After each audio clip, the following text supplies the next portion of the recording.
Kayak mana Ustaz? Kayak mana ya Ustaz? Kayak mana ya Ustaz? Kayak mana ya Ustaz? Assalamualaikum warahmatullahi wabarakatuh. Apa kabarnya nih keluarga muslim?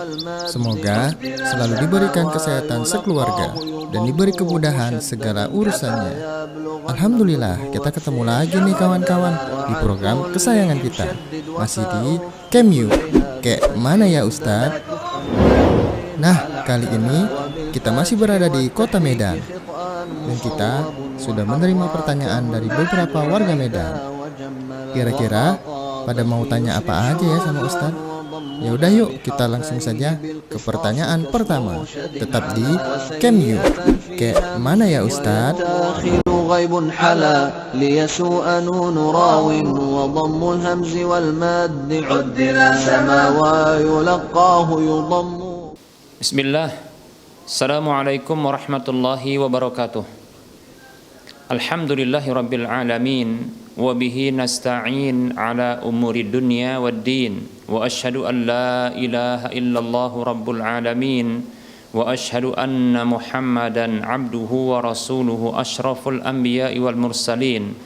Wa salawatullahi wa salamuhu alaihi wa ala alihi wa ashabihi ajma'in. Wa man tabi'ahum bi ihsanin ila yaumiddin, amma ba'd.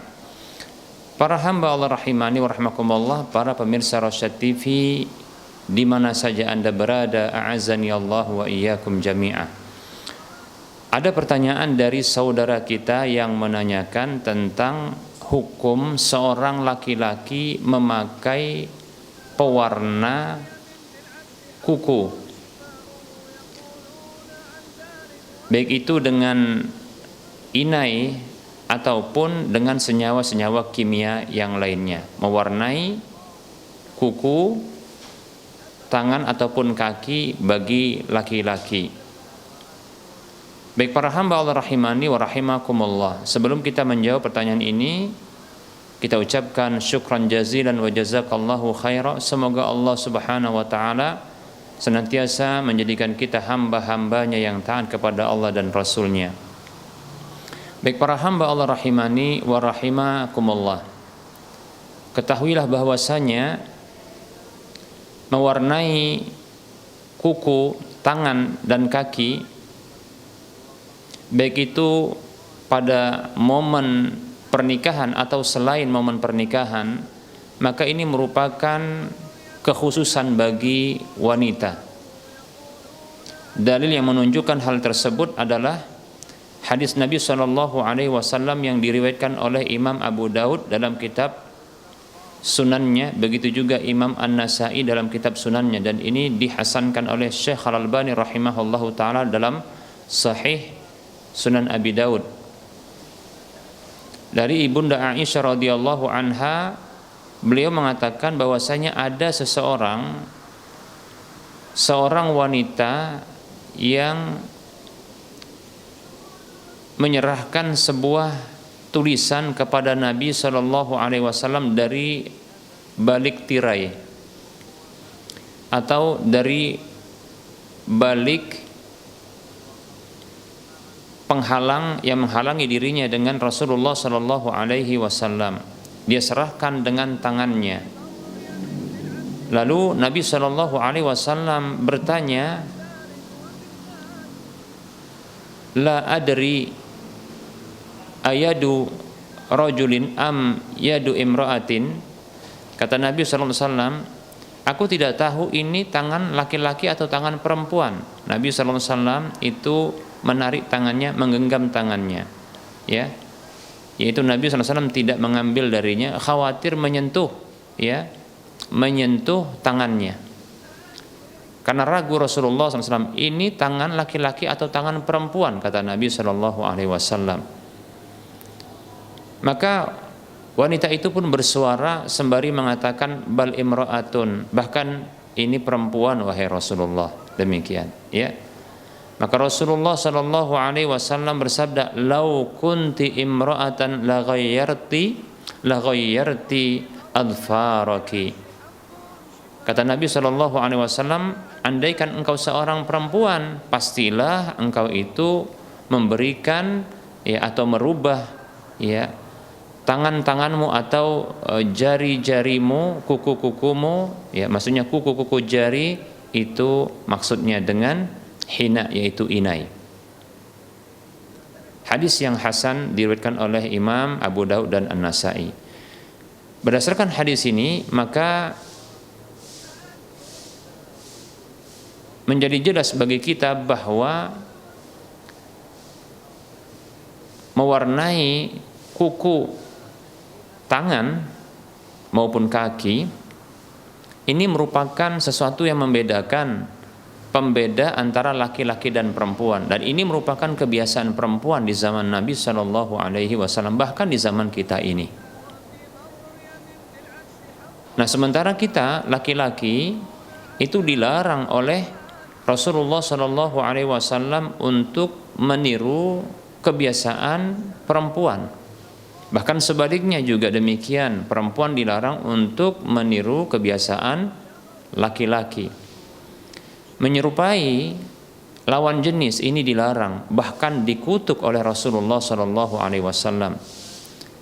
Dalam hadis yang diriwayatkan oleh Imam Al-Bukhari dalam kitab sahihnya dari sahabat Ibnu Abbas radhiyallahu anhuma, Rasulullah Shallallahu Alaihi Wasallam dinyatakan oleh Ibnu Abbas radhiyallahu anhuma, la'ana Rasulullah sallallahu alaihi wasallam al-mutasyabbihina minar rijali bin nisa'i wal mutasyabbihati minan nisa'i bir rijali. Ibnu Abbas radhiyallahu anhu menyatakan tentang Nabi sallallahu alaihi wasallam bahwa Rasulullah sallallahu alaihi wasallam itu mengutuk laki-laki yang menyerupai perempuan dan mengutuk perempuan yang menyerupai laki-laki. Nah, tadi kita sudah mengetahui bahwasanya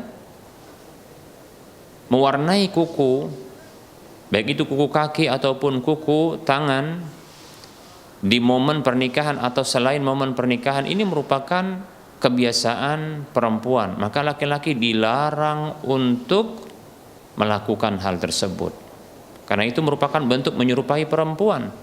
Bahkan yang biasa melakukan hal tersebut adalah waria, wanita pria, waria begitu katanya, yaitu laki-laki yang dia menyerupai perempuan. Nah, seperti itu.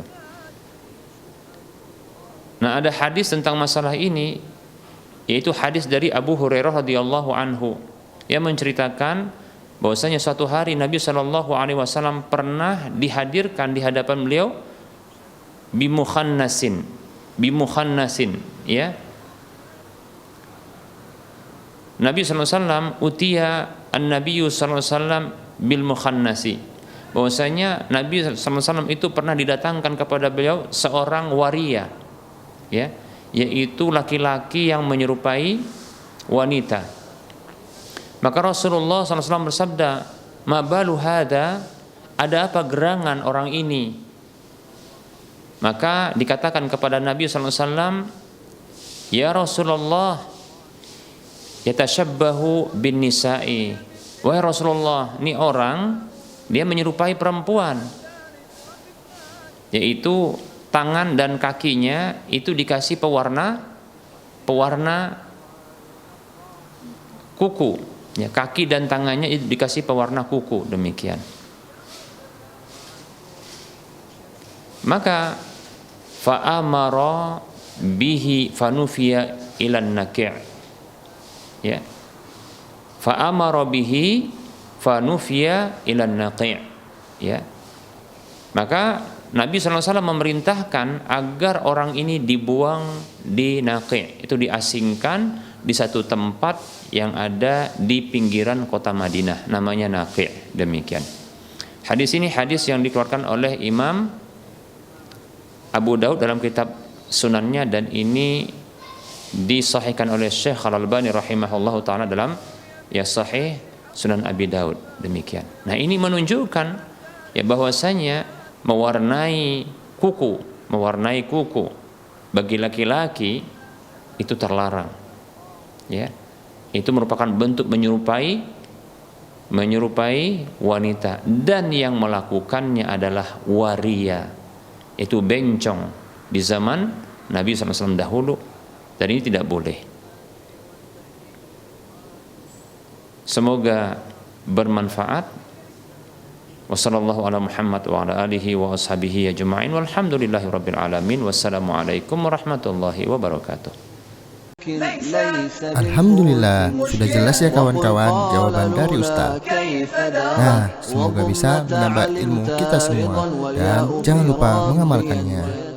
Sekarang kita lanjut ke pertanyaan selanjutnya. Kayak mana ya Ustaz?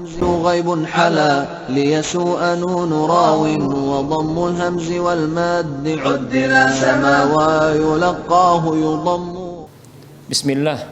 Assalamualaikum warahmatullahi wabarakatuh. Innal hamdalillah wassalatu wassalamu ala Rasulillah wa ala alihi wa ashabihi wa man walah. Wala haula wala quwwata illa billah, amma ba'd. Para pemirsa Rosyad TV di mana saja Anda berada, rahimani wa rahimakumullah. Ada pertanyaan dari saudara kita yang menanyakan tentang hukum seorang wanita yang bersafar bersama dengan anak-anak kandungnya yang belum baligh, yang juga ditemani oleh adik perempuan kandungnya bersama dengan suami dari adik perempuannya. Apakah dibolehkan bersafar dengan seperti itu? Baik para hamba Allah rahimani wa rahimakumullah. Sebelum kita menjawab pertanyaan ini, seperti biasa kita ucapkan syukran jazilan wa jazakallahu khaira wa barakallahu fiik. Semoga Allah Subhanahu wa taala menjadikan kita sebagai hamba-hamba Allah Subhanahu wa taala yang taat kepadanya dan taat kepada Rasulnya sampai Allah mewafatkan kita. Para muslim dan muslimat rahimani wa rahimakumullah. Ketahuilah bahwasanya tidak boleh bagi seorang wanita itu bersafar tanpa mahramnya. Tidak boleh bagi seorang wanita bersafar tanpa mahramnya. Siapakah mahram bagi seorang wanita? Yaitu orang-orang yang haram untuk dinikahinya dari kalangan orang-orang yang sudah baligh tentunya. Seperti orang tuanya, yaitu ayahnya, orang tua kandung laki-lakinya, kemudian paman kandungnya, baik itu dari jalur ayahnya maupun dari jalur ibunya, kakeknya, saudara-saudara kandungnya, anak-anak laki-laki kandungnya, dan seterusnya. Begitu juga termasuk suaminya itu bisa menemaninya dalam safar. Bila tidak ada mahram dan tidak juga bersama suaminya ketika safarnya, maka dilarang untuk bersafar tanpa mereka. Dalam sebuah hadis yang diriwayatkan oleh Imam Bukhari dan Imam Muslim, dan ini lafaz Imam Muslim, dari sahabat Abdullah bin Abbas radhiyallahu anhuma, ia mendengar Rasulullah sallallahu alaihi wasallam berkhutbah, yaitu menyampaikan sesuatu di hadapan manusia.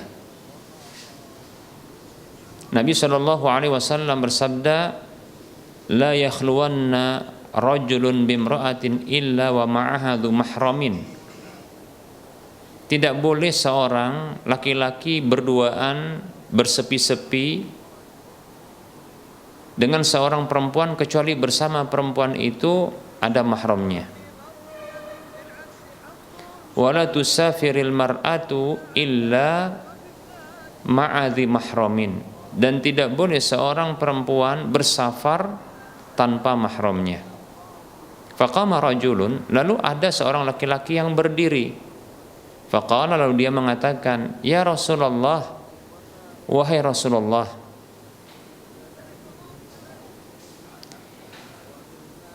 inna zaujati kharajat hajatan, sesungguhnya istriku keluar berhaji, wa inni iktatabtu fi ghazwati kada wa kada, sementara aku itu tercatat dalam peperangan ini dan itu.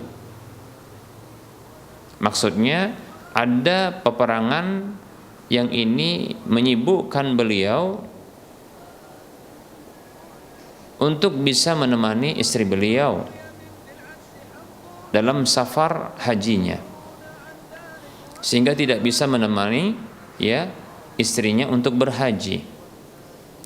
Maka Rasulullah SAW bersabda, intaliq fahujja ma'a imra'atik, bergegaslah, berhajilah bersama dengan istrimu. Ya, demikian. Hadis riwayat Bukhari Muslim, dan ini lafadznya milik Imam Muslim, diriwayatkan oleh Imam Muslim. Baik para hamba Allah rahimani wa rahimakumullah, kita tahu bahwasanya perang jihad itu merupakan puncak dari Islam. Dan ini digagalkan dan dibatalkan oleh Nabi SAW karena alasan seorang istri yang bersafar tanpa mahram. Dibatalkan jihad, lalu diarahkan orang yang akan berjihad tersebut untuk menemani istrinya yang berhaji agar tidak bersafar sendirian. Ini menunjukkan bahwasanya bersafar tanpa mahram itu merupakan dosa. Itu merupakan dosa. Tidak dibenarkan dan tidak dibolehkan. Nah, seperti itu. Adapun anak-anak kecil, baik itu laki maupun perempuan, maka ini tidak bisa menjadi mahram bagi sang wanita tersebut. Adapun suami adik perempuan kandungnya, ini hanyalah sebagai pendamping bagi adik kandungnya, sehingga adik kandungnya memiliki teman yang dengan itu boleh baginya untuk bersafar. Itu adik kandung perempuan dari wanita tersebut. Maka dalam hal ini adik kandung perempuan sang wanita tersebutlah yang dibenarkan untuk safar ketika itu, karena ada temannya, pendampingnya. Adapun bagi sang wanita ini, maka anak-anaknya yang belum baligh, begitu juga adik kandungnya yang perempuan dan suami dari adik perempuan kandungnya tersebut, itu tidaklah bisa menjadi pendamping syar'i dalam perjalanan safarnya tersebut. Sehingga wanita tersebut apabila bersafar tanpa mahram dan tanpa suami, maka ia mendapatkan dosa. Dan apabila suaminya, bila dia memiliki suami dari sang wanita tersebut yang safar tanpa mahram itu, mengizinkan atau membiarkan, maka dia pun turut berdosa, karena wanita tersebut adalah istrinya yang menjadi tanggung jawabnya. Demikian, ya. Wallahu ta'ala alam. Semoga bermanfaat. Wassallallahu ala Muhammad wa ala alihi wa ashabihi ajma'in walhamdulillahi rabbil alamin. Assalamualaikum warahmatullahi wabarakatuh. غيب حلا ليسوء نون راو وضم الهمز والماد عدل سما ويلقاه يضم. بسم الله. السلام عليكم ورحمة الله وبركاته. الحمد لله الذي أرسل رسوله بالهدى ودين الحق ليظهره على الدين كله وكفى بالله شهيدا.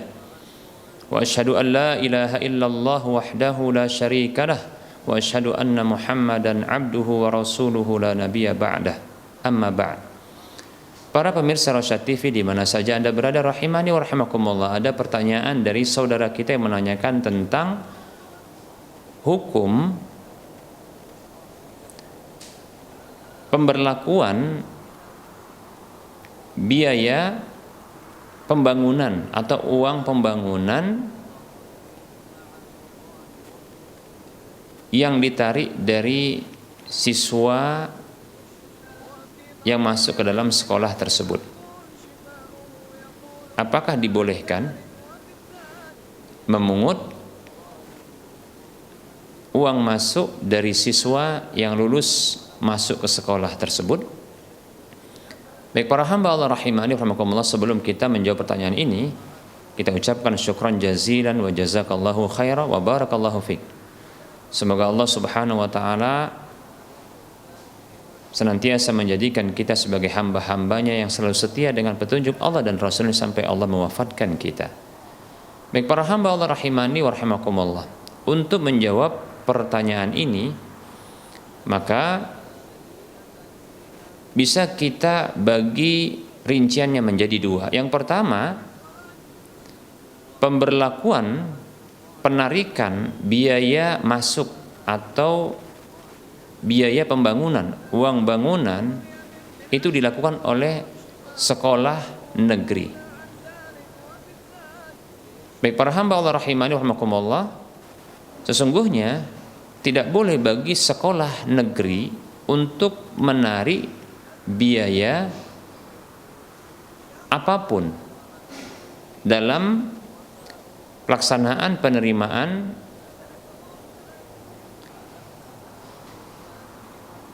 anak didik baru, ya, atau peserta didik baru.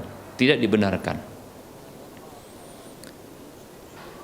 karena pemerintah melarangnya, dan sekolah negeri adalah sekolah milik dari pemerintah, maka mereka berhak untuk melarang sekolah-sekolah mereka untuk menarik biaya apapun.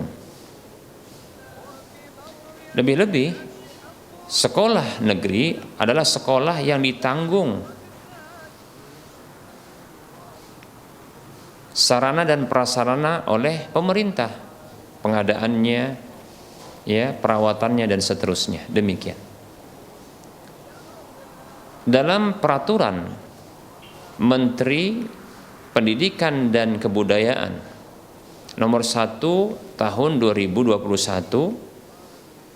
pasal 1 angka 6 atau ayat 6 disebutkan bahwa pelaksanaan penerimaan peserta didik baru itu dilarang memungut biaya. Nah, itu tentunya di semua tingkatan pendidikan, baik itu dari tingkat SD, SMP, SMA, TK, SD, SMP, dan SMA. Demikian. Maka dari sini, ya, diharamkan atau dilarang bagi sekolah negeri untuk memberlakukan penarikan biaya pembangunan atau biaya masuk sekolah negeri. Rincian yang kedua, apabila pemungutan biaya tersebut, biaya masuk yang disebut juga uang pembangunan, itu dilakukan oleh sekolah swasta, maka dikarenakan ketiadaan tanggungan biaya pembangunan sarana dan prasarana oleh pemerintah bagi sekolah-sekolah swasta, maka dibolehkan bagi sekolah swasta untuk memberlakukan penarikan biaya masuk sebagai uang pembangunan dari para siswa atau siswi yang lulus masuk sekolah-sekolah swasta ini. Demikian. Mungkin akan ada komentar, ada orang yang berkomentar menyatakan, bukankah sekolah-sekolah tersebut itu sudah ada bangunannya,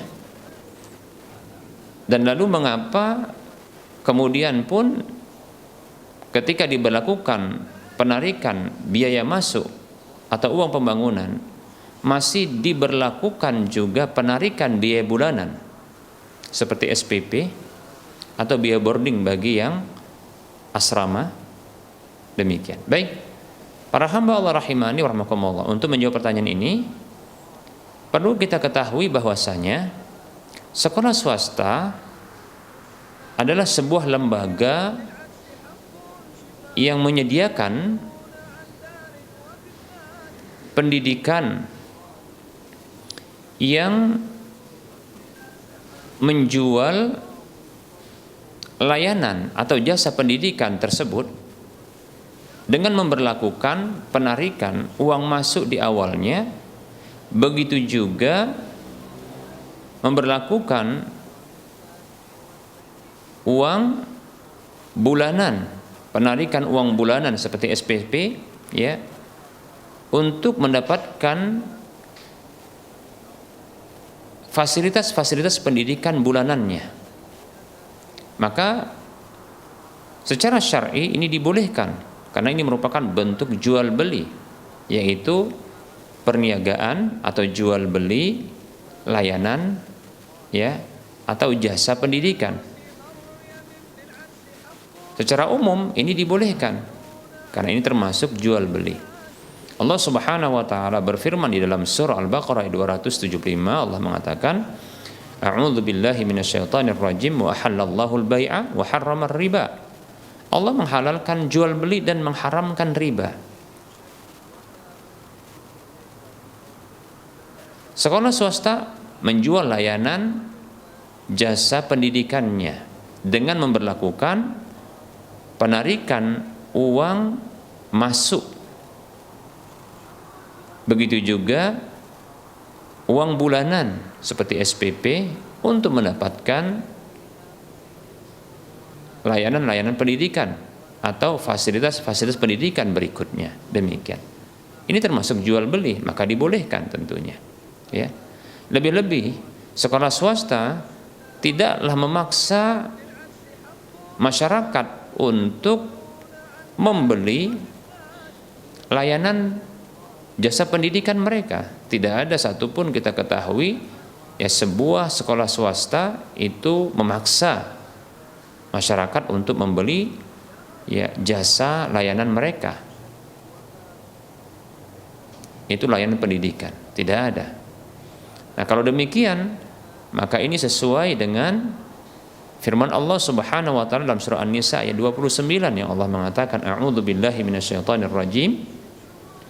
Ya ayyuhalladzina amanu la ta'kulu amwalakum bainakum bil batili illa an takuna tijaratan an taradin minkum.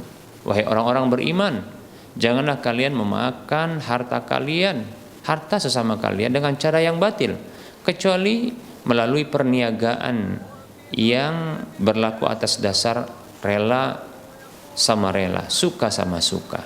Demikian di antara kalian. Tidak ada paksaan. Oleh karenanya ini dibolehkan. Seperti itu. Sebagai ilustrasi,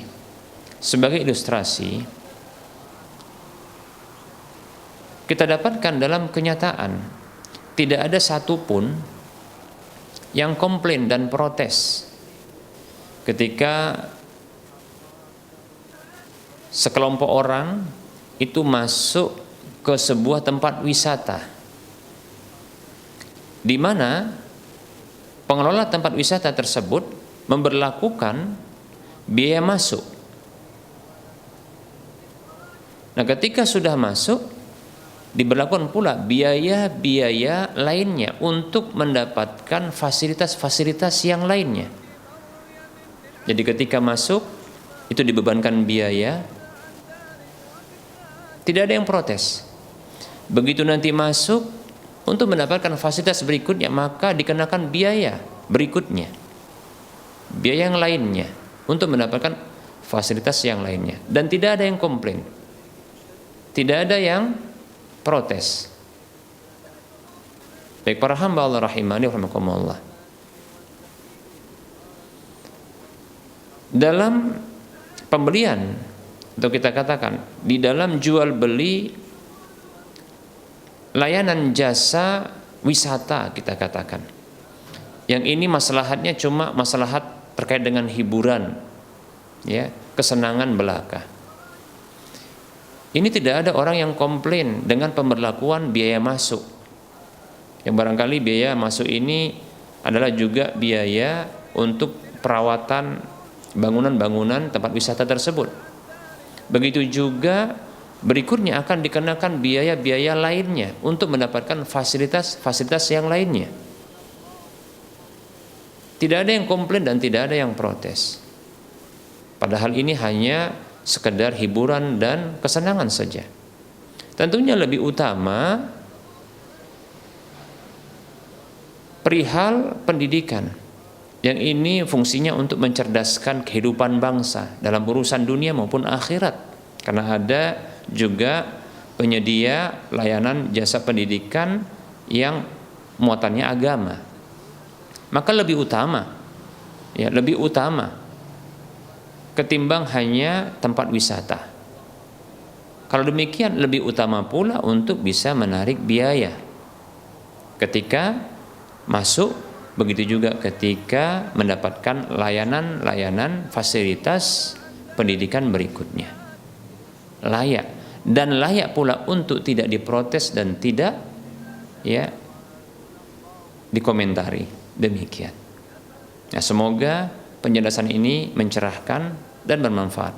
Wassallallahu ala Muhammad wa ala alihi wa ashabihi ajma'in. Walhamdulillahirabbil alamin. Wassalamualaikum warahmatullahi wabarakatuh.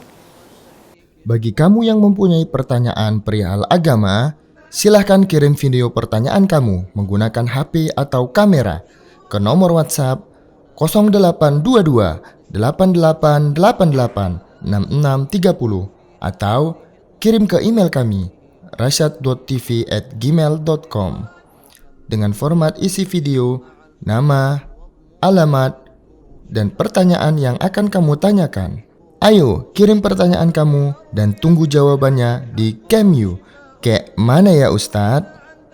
Alhamdulillah, kita telah sampai di pertanyaan terakhir hari ini. Nah, semoga apa yang disampaikan Ustadz tadi bisa menambah ilmu agama kita semua. Ingat ya kawan-kawan, menuntut ilmu agama itu wajib loh atas setiap muslim. Dan terima kasih telah menyaksikan episode Camyu kali ini.